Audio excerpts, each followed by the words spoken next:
রয়েছে কতগুলি sell, CELL, sell, অসংখ্য সেল। কোন সেল, একটা সেল তার কাজ হলো অনুভূতি, আর একটা হলো শোক, আর একটা দুঃখ, আর একটা আশ্চর্যবোধ হওয়া, আর একটা চিন্তা, আর একটা হলো মেধা, আর একটা হলো প্রজ্ঞা, আর একটা হলো মেমোরি। নানান ধরনের সেল আছে। মেমোরি সেল যেটা, এই মেমোরি সেল সম্পর্কে বিজ্ঞানীরা বলছেন যে পৃথিবীর সমস্ত ডাটা এবং ইনফরমেশন বলতে যা আছে সব যদি একটা মানুষের মেমোরি সেলের মধ্যে ঢুকানো হয়, তারপরেও 1000 ভাগের 1 ভাগ জায়গা ভরা হবে না। আল্লাহু আকবার, আল্লাহু আকবার, আল্লাহু আকবার। এই কন্ট্রোল রুম আপনাকে ডিসিশন দেয় কত দ্রুত। রাস্তায় হাঁটতেছেন, হঠাৎ করে আপনি দেখলেন, সাপ, অন্ধকার রাত, চলতে গিয়ে সাপের সাথে দেখা, চোখ দিয়ে দেখছেন, চোখ এটাকে ট্রান্সফার করেছে আপনার বুদ্ধি ছেলের কাছে। বুদ্ধি বলে দিল হাতে যদি লাঠি থাকে বাড়ি মার, আর যদি লাঠি না থাকে অ্যাবাউট টার্ন, বাড়ির দিকে ডাবল মার্স। এই সিদ্ধান্ত দিতে কয় মিনিট লাগছে? 1 সেকেন্ডও লাগে নাই। চেয়ারে বসে কাজ করতেছেন বাংলাদেশ, হঠাৎ করে অনুভব করলেন পাঁজরে একটা ইনজেকশনের নিডিল ঢুকাই দিয়েছে। কেটা? কে কন্ত? হ্যাঁ, মশা। বুঝতে পারছেন? একজনে কয় যে, আমাকে জিজ্ঞেস করছে যে আচ্ছা আল্লাহ সব নাকি বানাইছে মানুষের উপকারের জন্য, এই মশা দিয়ে কি উপকার, এরারে বানাইছে কেন? তা আমি বললাম, ভাই আপনি তো বোঝেন নাই, মশা দিয়ে কত উপকার থাকে আপনি জানেন? ছোট্ট একটা মশা, ওইটারে ঠেকাতে গিয়ে কত মর্টিন আবিষ্কার হয়েছে, কত অ্যারোসল আবিষ্কার হয়েছে, কত মশারি তৈরি হয়েছে, কত লক্ষ লক্ষ লোকের পেটের খাবার জোগাড় হয়েছে। আল্লাহ আল্লাহ আল্লাহ আল্লাহ। কোন জিনিস আল্লাহ খামোখা তৈরি করেন। এগুলো চিন্তা করলে মানুষ বলবে, রব্বানা মা খালাকতা হাযা বাতিলা, আয় আল্লাহ তুমি কোনো কিছুই খামোখা সৃষ্টি করো নাই। আচ্ছা, মশা জামার উপর দিয়ে ঢুকাইছে নিডেল, টের পাইছে কে? বলতে পারলেন? টের পাইছে আপনার চামড়া, আপনার চামড়ায়। আপনি টের পান নাই, চামড়ায় টের পাইছে। অনুভূতি চামড়ায় হয়, গোশতে হয় না। এই জন্য কুল্লামা নাদিজাত জুলুদুহুম বাদদালনাহুম জুলুদান গায়রাহা, কিয়ামতের দিন আল্লাহ জাহান্নামের আগুন দিয়ে চামড়া পোড়াবেন। গায়ের চামড়া যখন পুড়ে যাবে, আবার নতুন করে চামড়া পরায় দেওয়া হবে। নাউযুবিল্লাহ, বলেন নাউযুবিল্লাহ। আল্লাহ তাআলা এই শাস্তি থেকে তোমার কাছে পানাহ চাই। বলেন আমিন, জোরে বলেন আমিন। আল্লাহুম্মা আজিরনা মিনান নার, বলেন আল্লাহুম্মা আজিরনা মিনান নার, আল্লাহুম্মা আজিরনা মিনান নার, আল্লাহুম্মা আজিরনা মিনান নার। চামড়া অনুভব করলো, একটা কি ঢুকছে? নিডেল ঢুকছে। বুঝতে পারছেন? মশা। এখন এই চামড়ার থেকে অনুভূতিটা চলে গেছে মেমোরি সেলে, বুদ্ধির সেলের কাছে গেছে। যে বুদ্ধি যেখানে কন্ট্রোল হয় ওখানে চলে গেছে। বুদ্ধি ফ্যাক্স পাঠাইতেছে হাতে, হাতেরে বলেছে থাপ্পড় মা, মারলো থাপ্পড়, মশার বংশ সাপ। এখন অনুভূতি দিল বুদ্ধির কাছে, বুদ্ধি ফ্যাক্স পাঠাইলো হাতের কাছে, হাতে মারলো থাপ্পড়, মশার গোষ্ঠী সাপ। সময় লাগলো কতক্ষণ? 1 সেকেন্ডও লাগে না। সুবহানাল্লাহ বলতে ইচ্ছে করে না? আল্লাহ রাব্বুল আলামিন এভাবে মানুষের শরীর তৈরি করেছেন, গঠন করেছেন, আর এগুলো চিন্তা ভাবনা করার জন্য বলেছেন। আমরা যতই চিন্তা করব, আমরা ততই আল্লাহ তাআলার এই বিষয়গুলি আমরা জানতে পারবো, বুঝতে পারবো। এরপরে আল্লাহ তাআলা বলছেন আমাদেরকে, কোরআন এটা হচ্ছে মহাবিশ্বের মহাবিস্ময়। কোরআন হচ্ছে মহাবিশ্বের মহাবিস্ময়। আল্লাহ তাআলা বলছেন, আফালা ইয়াতাদাব্বারুনাল কুরআন আম আলা কুলুবিন আকফালুহা, তারা কি মনোযোগ সহকারে কোরআন নিয়ে চিন্তা ভাবনা করে না, নাকি তাদের অন্তরগুলি তালা লাগানো রয়েছে? তোমাদের অন্তরে কি তালা লাগছে? তোমরা কি কোরআন নিয়ে চিন্তা করো না? কে বলছেন? বলেন কে বলছে? আল্লাহ। এমন কোরআন যে আমরা চিন্তা করি না, আমরা পড়ি না, আমরা কি করি? কোরআন মাথায় রাখি, সুমা দেই, আর এই রমজান মাসে তেলাওয়াত করি। আমাদের দেশে রোজার শেষে এক জায়গায় বসে তারপরে আলোচনা করে, ভাই আমার পুত্রবধূ এবার রমজানে 13 খতম, আমার স্ত্রী 9 খতম, আমার মেয়ে 15 খতম, আর আমি না পড়েই খতম। কোরআন শরীফ খতম করার জন্য পাঠাইছে আল্লাহ? আহারে, কোরআন যে কি নিয়ামত যদি বুঝতাম আমাদের কপাল পুড়তো না। আজ থেকে বছর 5 আগে একজন আরব মুসলিম স্কলার ডক্টর তারেক আল সুয়াইদান কোরআনের ব্যবহৃত কতগুলি শব্দের উপর তিনি গবেষণা করেছেন, পরিসংখ্যানগত উপাত্ত স্ট্যাটিস্টিক্যাল ডাটা লাভ করেছেন, যা তিনি ইন্টারনেট এবং ওয়েবসাইটের মাধ্যমে বিশ্বব্যাপী ছড়িয়ে দিয়েছেন। তার গবেষণালব্ধ বিষয়গুলি আমি আপনাদের সামনে শোনাচ্ছি, অবাক হয়ে যাবেন যে কোরআন কি নিয়ামত। তিনি গবেষণা করে দেখেছেন কোরআন মজিদে আদ-দুনিয়া ইহজগৎ শব্দটি এসেছে 115 বার। পাশাপাশি দুনিয়ার বিপরীত কি? আখেরাত। আখেরাত শব্দটা এসেছে 115 বার। দুনিয়া 115 বার, আখেরাত 115 বার। আল মালাইকা ফেরেশতাগণ এই শব্দটি এসেছে 88 বার। ফেরেশতার বিপরীত কি? শয়তান। শয়তান শব্দটা এসেছে 88 বার। আল হায়াত জীবন শব্দটি এসেছে 145 বার। আল মওত এই শব্দটি এসেছে গোটা কোরআনে 145 বার। আন নাফা উপকারী শব্দটি এসেছে 50 বার। আল ফাসাদ এর উল্টা ক্ষতিকর এই শব্দটি এসেছে 50 বার। আন্নাস জনগণ এই শব্দ এসেছে 368 বার। আর রসুলগণ এই শব্দ এসেছে 368 বার। জাকাত এই শব্দটি এসেছে 32 বার। আল বারাকা এই শব্দটি এসেছে 32 বার। জাকাত দিলেই বরকত হয়, সমান সমান পরিসংখ্যানগত শাব্দিক এই মিল এসেছে কোরআন শরীফে। আল লিসান জিহবা শব্দটি এসেছে 25 বার। আল মাওয়েজা উত্তম বাক্য এসেছে 25 বার। আর রাজুল পুরুষ শব্দটি এসেছে 24 বার। আল মারাদ নারী শব্দটি এসেছে 24 বার। আর শাহর মাস শব্দটি এসেছে 12 বার। আল ইয়াউম দিন শব্দটি এসেছে 365 বার। কতদিনে 1 বছর হয়? সুবহানাল্লাহ কইতে ইচ্ছে করে না? আল আমর আদেশ এই শব্দটি এসেছে 1000 বার। আর নাহি নিষেধ শব্দটি এসেছে 1000 বার। হালাল বৈধ এই শব্দটি এসেছে 250 বার। হারাম নিষিদ্ধ এই শব্দটি এসেছে 250 বার। জান্নাতের ওয়াদা সম্পর্কিত ওয়াদা এসেছে 1000 বার। পক্ষান্তরে জাহান্নামের ভীতি প্রদর্শনমূলক আয়াত এসেছে 1000 বার। সংখ্যা তত্ত্বের দিক থেকে রহস্যময় গাণিতিক সূত্রে গ্রথিত এমন বিস্ময়কর কিতাব পৃথিবীতে আর একটিও নাই। সুবহানাল্লাহ। পৃথিবীতে সব থেকে বহুল পঠিত গ্রন্থের নাম কোরআন, যা দিনেও পড়ে রাতেও পড়ে, সব সময় পড়ে। পৃথিবীতে একটা সেকেন্ড নাই এমন যখন কোরআন তেলাওয়াত হয় না। আপনি চিন্তা করেন, দুবার মানুষ সব যখন ঘুমায় থাকে তখন আমেরিকায় কি করে? এখানে রাত, আমেরিকায় কি দিন। কোথাও জোহর, কোথাও মাগরিব, কোথাও এশা, কোথাও ফজর। সারা পৃথিবীতে এমন একটা সময় নাই যখন আল্লাহর কোরআন তেলাওয়াত করা হয় না। সুবহানাল্লাহ ওয়া বিহামদিহি।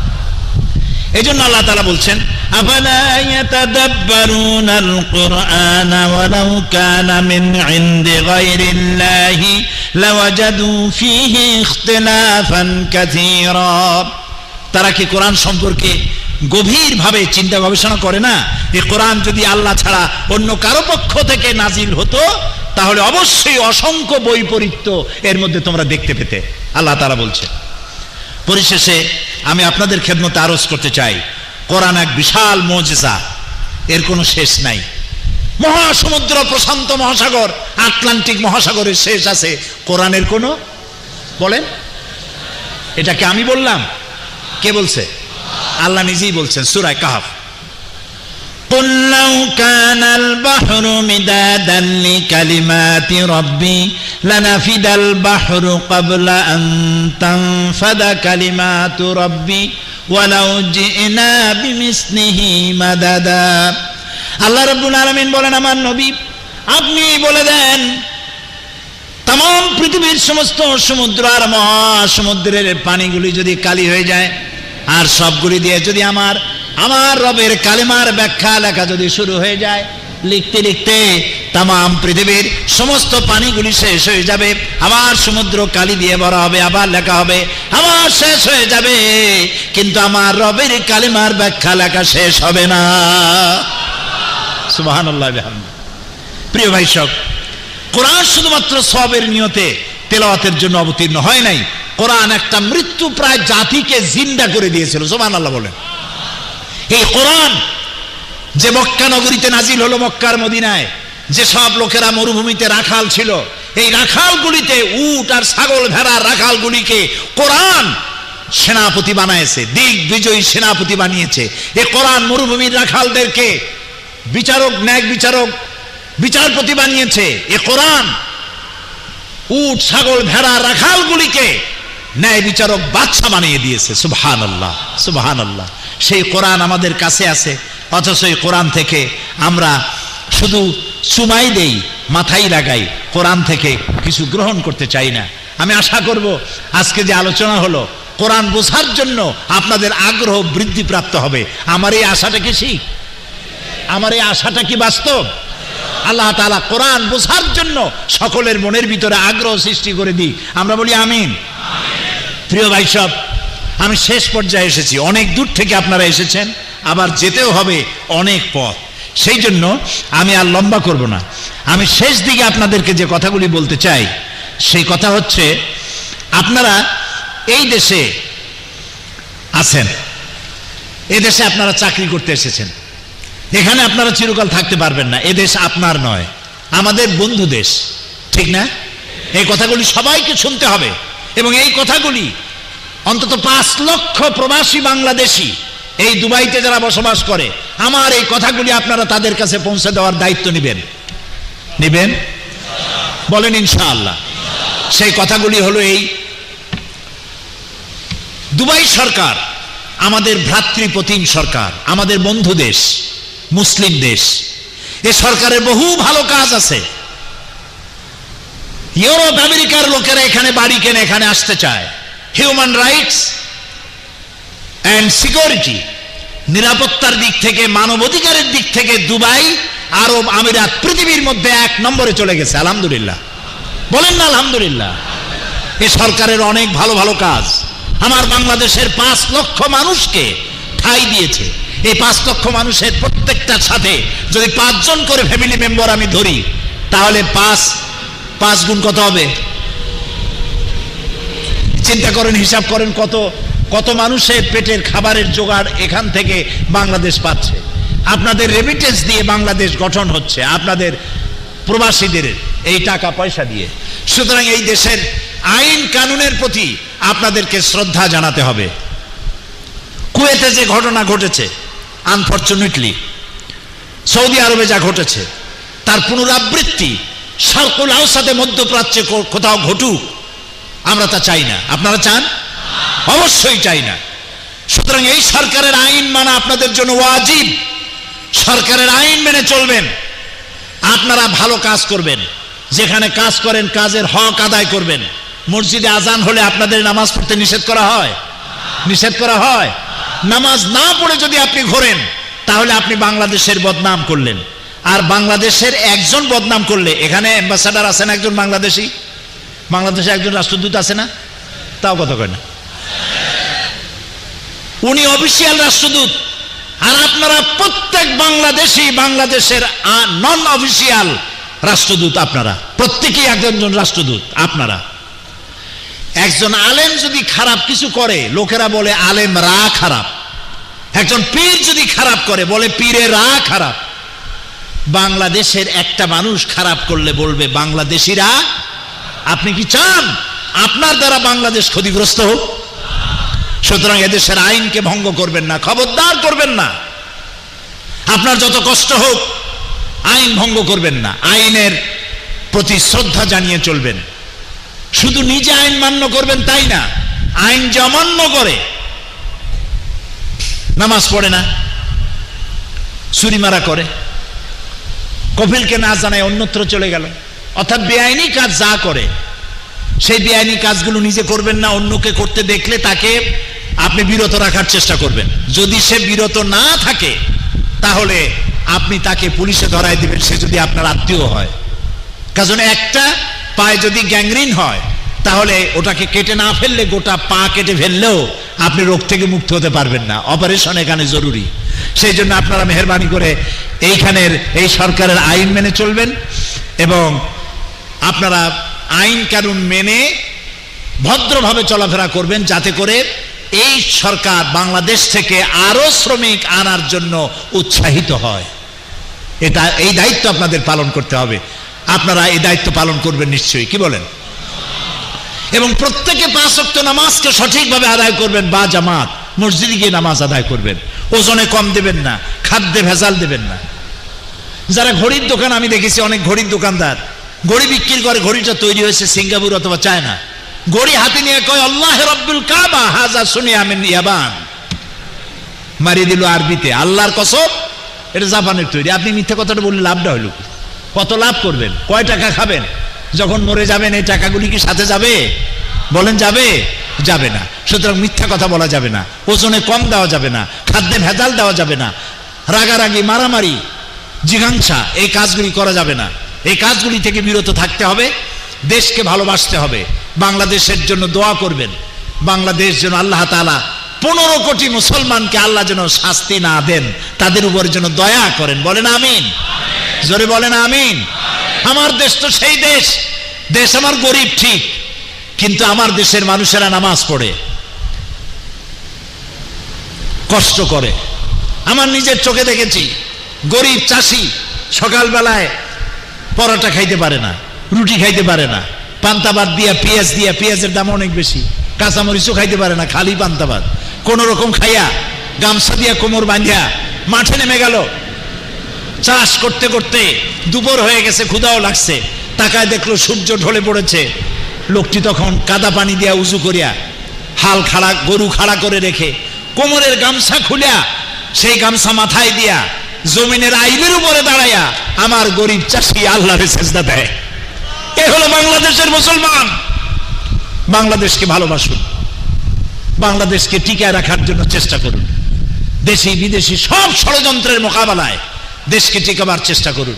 আর দেশ টিকে থাকবে শুধুমাত্র আল্লাহর আইন এবং কানুনের মধ্য দিয়ে। দেখছেন, শুধুমাত্র হাত কাটা এবং হাত কাটার গলা কাটা আইন চালু আছে সৌদি আরবে, আরো কিছু ইসলামী আইন আছে। এই ইসলামী আইন থাকার কারণে চুরি ডাকাতি সব থেকে, পৃথিবীতে চুরি ডাকাতি জেনা ব্যভিচার সব থেকে কম কোন দেশে? এই আরব দেশগুলিতে সব থেকে কম। আলহামদুলিল্লাহ বলেন, সৌদি আরবে সব থেকে বেশি কম। এটার কারণ হচ্ছে এই কোরআনের আইন যদি অল্প আইন মানে যদি এই হয়, সবটুকুন আইন যদি মানুষ মানতে পারে, তাহলে তাদের অবস্থা কি হবে? এই পৃথিবীটা জান্নাত হয়ে যাবে। আলহামদুলিল্লাহ বলেন। সুতরাং আপনারা মেহেরবানি করে বাংলাদেশের প্রতি শ্রদ্ধা জানাবেন, ভালোবাসবেন, দোয়া করবেন, আর এই দেশের আইন কানুন সর্বাবস্থায় মেনে চলবেন। কৃতজ্ঞতা স্বীকার করবেন যে তারা আপনাদেরকে চাকরি দিয়েছে, থাকার দিয়েছে, পড়ার দিয়েছে, আপনাদের টাকা পয়সা দেয়, সেজন্য শান্তিপূর্ণ পরিবেশে থাকবেন। মহিলাদের ব্যাপারে আমি বলবো, মা বোনেরা যারা এসছেন, মা বোনদের ব্যাপারে নতুন কিছু বলার নাই, সময়ও নাই। আপনারাও বাংলাদেশের সম্মানকে রক্ষা করে চলবেন।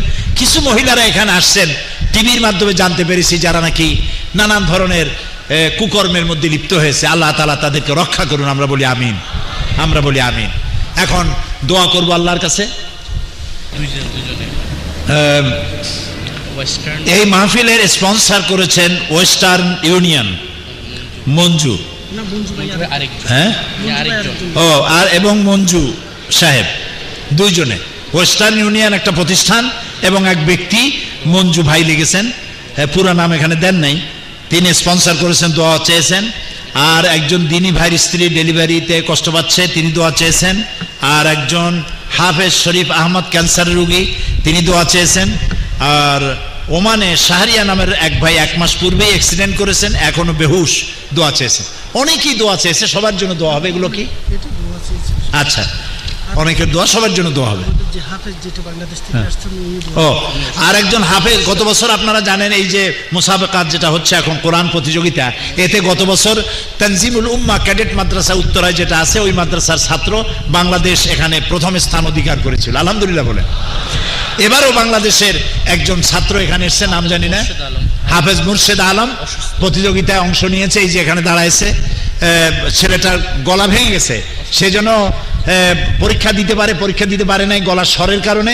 আপনারা দোয়া করবেন আল্লাহ যেন তার গলার স্বর ভালো করে দেয়, আর গত বছরের মর্যাদা যেন অক্ষুণ্ণ থাকে। বলেন আমিন। আল্লাহ তাআলা মুর্শিদুল আলমকে যেন প্রতিযোগিতা করার মতো তৌফিক দান করে এবং তাকে যেন আল্লাহ সম্মানজনকভাবে তাকে উত্তীর্ণ হওয়ার তৌফিক দেন, আমরা বলি আমিন। আমরা এখন দোয়া করছি। দোয়ার পরে আরেকটা জিনিস আপনাদেরকে বলে রাখি, এটা আপনাদেরও আবেগ আমারও আবেগ। অনেক বছর পর দেখা হলো তো সবাই চাই আমরা মুসাফা করি। আমি তো চাই যে মুসাফা তো ভালো, কোলাকুলিও করি, কিন্তু এত মানুষ যদি আমার সাথে কোলাকুলি আর মুসাফা করার চেষ্টা করে তা আমার তো সেহরি পর্যন্ত যাওয়া লাগবে না, তার আগেই সর্বনাশ হয়ে যাবে। এই জন্য কোলাকুলি মুসাফা ইত্যাদি করা থেকে আমরা বিরত থাকি। আমি বিদায় বেলায় আপনাদেরকে একটা সালাম দেব, সেই সালামের জবাব আপনারা দিবেন তখন। এখন আমরা মোনাজাত করিনি, ওইটার জন্য আমরা বিরত থাকি, যেন আমরা গেটের কাছে চাপাচাপি না করি, যার যার দিকে আমরা নিরাপদে চলে যেতে পারি। আল্লাহ যেন তৌফিক দেন, আল্লাহুম্মা আমিন। সুবহানাকা আল্লাহুম্মা ওয়া বিহামদিকা নাস্তাগফিরুকা ওয়া নাতুবু ইলাইক। লা ইলাহা ইল্লাল্লাহুল আযীমুল হালিম। লা ইলাহা ইল্লাল্লাহু রাব্বুল আরশিল আযীম। লা ইলাহা ইল্লাল্লাহু রাব্বুস সামাওয়াতি ওয়া রাব্বুল আরশিল কারীম। আয় আল্লাহ তাআলা, হাজার হাজার মুসলমান নরনারী বাংলাদেশি দুবাই ঈদগাহ ময়দানে গভীর রাত্রে রমজান মুবারকে তোমার দরবারে হাত তুলেছি। মেহেরবানি করে আমাদের জিন্দেগির সমস্ত গুনাহ খাতাকে মাফ করে দাও রব্বুল আলামিন। সারা জীবন গুনাহ করে করে জীবনটারে বরবাদ করে দিছি। আল্লাহ দয়া করে আমাদের জীবনের গুনাহ মাফ করে দাও। আমাদের মা বাপ মুরব্বী যারা কবরে শুয়ে আছেন, কবরগুলিকে জান্নাতের টুকরায় পরিণত করে দাও। রব্বির হামহুমা কামা রব্বায়ানি সগীরা। পড়েন সবাই, রব্বির হামহুমা কামা রব্বায়ানি সগীরা। আয় আল্লাহ তাআলা, এ দুবাইতে 5 লক্ষাধিক আমার দেশের লোকেরা কাজ করে।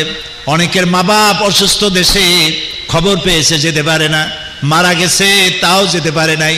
আল্লাহ তাআলা যাদের মা বাপ মারা গেছে জান্নাত নসিব করে দিও। যাদের মা বাপ অসুস্থ আল্লাহ দয়া করে তাদেরকে সুস্থ বানায় দিও রব্বুল আলামিন। আমাদের স্ত্রী পুত্র পরিজন যা দান করেছো সবগুলোকে দিনদার, ইমানদার, নামাজি, পরহেজগার বানায়া দাও। আয় আল্লাহ তাআলা, तमाम পৃথিবীতে মুসলমানেরা যত জায়গায় বিপদে আছে, বিপদগ্রস্ত মুসলমানদের তুমি সাহায্যকারী হয়ে যাও। আল্লাহ তাআলা, আমাদের প্রিয় জন্মভূমি বাংলাদেশ, বাংলাদেশের উপরে তোমার রহমত নাজিল করো, তোমার আযাব আর গজব তুমি উঠায় নাও। আল্লাহ তাআলা, বাংলাদেশের জনগণকে তুমি শাস্তি দিও না। আল্লাহ তুমি দয়া করে 3 লক্ষ মসজিদ, লক্ষ লক্ষ মাদ্রাসা মসজিদের দেশ আল্লাহ বাংলাদেশে কোরআনের রাজ তুমি কায়েম করে দাও রব্বুল আলামিন। তুমি আমাদের দেশের উপরে তোমার রহমত নাজিল করো। আল্লাহ তাআলা, তুমি দয়া করে তোমার রহমত দিয়ে মালামাল করে দাও। দেশি বিদেশি সব রকমের ষড়যন্ত্রের হাত থেকে বাংলাদেশের স্বাধীনতা, সার্বভৌমত্ব কিয়ামত পর্যন্ত আল্লাহ তুমি হেফাজত করো। আল্লাহ তাআলা, এই দুবাই সরকারের উপরে তোমার রহমত নাজিল করো। সুলতান জায়েদ আল নাহয়ান, যিনি এই দেশকে গঠন করেছেন, তিনি দুনিয়া থেকে বিদায় হয়ে গেছেন। তার কবরটাকে জান্নাতের টুকরা বানায় দাও, তাকে জান্নাতের মেহমান বানায় নাও। আল্লাহ তাআলা, এই মাহফিল হুকুমতের পক্ষ থেকে করা হয়েছে। আল্লাহ, মোহাম্মদ বিন রাশেদ আল মাকতুম, আল্লাহ তার প্রতি তুমি রহম করো। আল্লাহ, এই সরকারকে সুন্দরভাবে পরিচালনা করার তৌফিক তাদেরকে দান করো। এই কোরআনে কারীমের এই মাহফিলের আয়োজন সর্বপ্রথম আব্দুল আজিজ খানকে দিয়ে শুরু হয়েছিল, সেই লোক আমরা হারাই ফেলেছি। আল্লাহ, আল্লাহ তাআলা, তুমি দয়া করে আব্দুল আজিজকে জান্নাতের মেহমান বানায় নাও। আল্লাহ তাআলা, তুমি তার প্রতি দয়া করো। তার স্ত্রী পুত্র পরিজন যাদেরকে রেখে গেছেন আল্লাহ তুমি তাদের সাহারা হয়ে যাও। আর একজন বেঁচে আছেন, তার সাথে মাওলানা আনোয়ার, আল্লাহ তুমি তাকে পূর্ণ সুস্থতা দান করে দাও। আল্লাহ তাআলা, এই মাহফিলের জন্য যারা স্পন্সর করেছে আল্লাহ তুমি দয়া করে তাদেরকে জান্নাতের যাবার ব্যবস্থা করে দাও। আল্লাহ তাআলা, যারা দোয়া চেয়েছেন, ক্যান্সার হয়েছে, 1 মাস বেহুশ অবস্থা আছে, নানান রকমের ডেলিভারি হবে, কষ্ট হচ্ছে, আল্লাহ তুমি সকলের কষ্ট দূর করে দাও, সকলের দোয়া কবুল করো রব্বুল আলামিন। রমজান মুবারক, প্রথম 10 দিন রহমত, দ্বিতীয় 10 দিনে আমরা পড়েছি মাগফিরাত, তৃতীয় 10 দিন নাজাত। রহমতের 10 দিনে তুমি যাদেরকে রহমত করবা বলে লিস্টি করেছো, সেই লিস্টে আমার নাম আছে কিনা আল্লাহ? দ্বিতীয় 10 দিনে তুমি যাদেরকে ক্ষমা করবা সেই লিস্টিতে আমাদের নাম থাকবে কিনা? তুমি তৃতীয় 10 দিনে জাহান্নাম থেকে মুক্ত করবে, সেই মুক্ত যাদেরকে মুক্ত করবে সেই লিস্টে আমাদের নাম থাকবে কিনা বাবু? তোমার কাছে আমরা জান্নাত ভিক্ষা চাই বাবু। যত গুনাহ করছি জান্নাতের আশা করতে ভয় করে। আল্লাহ তোমার জান্নাত আমাদের দিও, ওই জান্নাতটা দিও যেই জান্নাতে তোমার রাসূল থাকবেন। সেই জান্নাতে বসার জায়গা যদি না পাই, একটু দাঁড়ায় থাকার জায়গা দিও যেন তোমার রাসূলকে দেখতে পারি বাবু। আমরা নবী দেখি নাই, রাসূল দেখি নাই, সাহাবী দেখি নাই। তায়েফের ময়দানে পাথর মেরে মেরে রাসূলকে রক্তাক্ত করেছে, আমরা শুধু নামই শুনেছি বাংলাদেশ থেকে। মহব্বতে পাগল হয়ে গেছে বাবু। আল্লাহ তাআলা রাসূলকে স্বপ্নে দিদার করায় দাও, তার আনুগত্য করার তৌফিক দাও, তাকে কবরে যেন চিনতে পারি, তিনি যেন কিয়ামতে আমাদেরকে উম্মত বলে পরিচয় দেন বাবু। আল্লাহ তাআলা তুমি আমাদের দোয়াকে ফেরত দিও না। রমজান মুবারক, আল্লাহ তাআলা তুমি তোমার আসমানের দরজাগুলি খুলে দিয়েছো। তুমি নিশ্চয়ই দেখতে পাচ্ছ আমরা এখন কোথায় বসা, তুমি নিশ্চয়ই শুনতে পাচ্ছ আমরা কি বলছি। আল্লাহ তাআলা তুমি তোমার আরশ থেকে আমাদের দিকে রহমতের নজরে তাকাও। আমাদের চেহারা দেখলে তোমার রাগ করবে, তোমার রাগ হবে, কারণ আমরা গুনাহগার। কিন্তু তোমার নাম রহমান রহিম, তুমি আমাদের চেহারা না দেখে আমাদের চোখের পানি দেখো, আমাদের ভাষা শোনো। আল্লাহ তুমি বোবার ভাষাও বোঝো, আমাদের ভাষা বুঝে আমাদের মাফ করে দাও। আল্লাহ আল্লাহ আমাদেরকে ক্ষমা করে দাও। এই মাঠ থেকে আমাদেরকে গুনাহ নিয়ে বাড়ি ফেরত যেতে দিও না, গুনাহ মাফ করে দাও। আল্লাহুম্মা লা তারুদ্দানা খাইবিন, আল্লাহুম্মা লা তারুদ্দানা খাইবিন। আল্লাহ তাআলা একেবারে কিছু না দিয়া খালিয়াতে ফেরত দিও না। ভিক্ষুকের মতো তোমার দরবারে হাত তুলেছে বাবু, আমরা ভিক্ষুক। তুমি বলেছো ওয়াল্লাহু গানিয়ুন ওয়া আনতুমুল ফুকারা, আমরা গোষ্ঠী শুদ্ধ, আমরা ফকিরের গোষ্ঠী। আল্লাহ তুমি গানি, আমাদের দিলে তোমার কোনো অভাব হবে না, আমাদের মাফ করে দাও আল্লাহ। আল্লাহ তাআলা আমাদেরকে মাফ করে দাও আল্লাহ। সবাই বলেন আল্লাহ আমাদের মাফ করে দাও। আল্লাহুম্মা ইন্নাকা আফুন কারীম, আল্লাহুম্মা ইন্নাকা আফুন কারীম, আল্লাহুম্মা ইন্নাকা আফুন কারীম তুহিব্বুল আফওয়া ফাফু আন্না। আল্লাহ আমাদের সবাইকে তুমি মাফ করে দাও। আল্লাহ এই দেশের রৌদ্রের তাপ সহ্য হয় না, কিয়ামতে কেমনে সূর্যের নিচে দাঁড়াবো আল্লাহ, পারবো না। 3000 বছর ধরে জাহান্নামের আগুন তুমি উত্তপ্ত করেছো, জাহান্নামে চলতে পারবো না বাবু। রক্ত মাংসের শরীর নিয়ে আগুনে কেমনে চলবে মানুষ? আল্লাহ বেহেশত ভিক্ষা চাই, জাহান্নাম থেকে মাপ চাই। আল্লাহুম্মা আজিরনা মিনান নার, আল্লাহুম্মা আজিরনা মিনান নার, আল্লাহুম্মা আজিরনা মিনান নার। বলো সবাই আল্লাহুম্মা আজিরনা মিনান নার। আল্লাহ আমাদের খালি হাতে বেরোতে হবে বাবু। মা বোনেরা যারা এসেছে আল্লাহ মা বোনদের হেদায়েত নসিব করো, পর্দায় থাকার তৌফিক দাও। আল্লাহ তাআলা মা বোনদের এমন জীবন যাপনের তৌফিক দাও যাতে করে কিয়ামতে হযরত আয়েশা খাদিজার সঙ্গে হাসর নসিব হয়ে যায়। আল্লাহ তাআলা মুসলমানের আজকে পৃথিবীতে সব থেকে বেশি মাজলুম, কিছু নাই, অসহায়, বন্ধু নাই, সব থেকে কষ্টে আছে, জ্বালায় আছে। আমাদের ফিলিস্তিনি ভাইরা মাইর খেতে শেষ হয়ে গেল বাবু। আমাদের কি আছে বাবু তোমার রহমত ছাড়া? তুমি রাগ করলে আমরা যাবো কই? আল্লাহুম্মা আইজ্জিল ইসলাম ওয়াল মুসলিমিন, আল্লাহুম্মা আহলিকিল কাফারাতা ওয়াল মুবতাদিআতা ওয়াল ইয়াহুদা ওয়াল মুশরিকিন, আল্লাহুম্মা শাত্তিত শামলাহুম, আল্লাহুম্মা মাযজিগ জামাআহুম, আল্লাহুম্মা দাম্মির দিয়ারাহুম, আল্লাহুম্মা খাররিব বুনিয়ানাহুম, আল্লাহুম্মা ইয়া মুনজিলাল কিতাব